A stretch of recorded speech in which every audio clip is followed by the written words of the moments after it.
কক্সবাজারে চলছে ৩ দিন ব্যাপী ভূমি মেলা। মেলায় অংশগ্রহণকারীদের ভূমি সংক্রান্ত পরামর্শের পাশাপাশি দেয়া হচ্ছে একটি করে গাছের চারা। কক্সবাজারের রামু থেকে বিস্তারিত জানিয়েছেন কক্সবাজার প্রতিনিধি অর্পণ বড়ুয়া।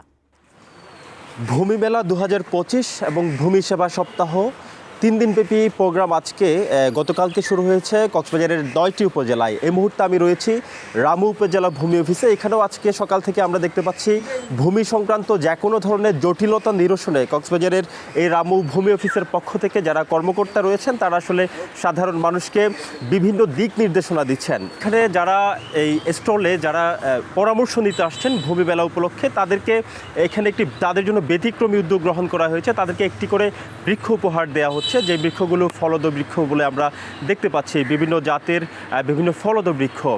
এই বিষয়টি আসলে ব্যতিক্রমী উদ্যোগ। তবে এখানে ভূমি জটিলতা নিরসন এবং যারা সেবাগ্রহীত আছেন তাদেরকে একেবারে সরাসরি নিজেরাই যাতে এখানে ভূমি সেবা গ্রহণ করতে আসেন, কোনো মারফতে কোনো দালালের মাধ্যমে খপ্পরে যাতে না পড়েন, সেই বিষয়টি আসলে এখানে যারা মেলায় আসছেন তাদেরকে পরামর্শ দেওয়া হচ্ছে। কক্সবাজারের রামু উপজেলা ভূমি অফিস থেকে এটুকুই ছিল সবশেষ।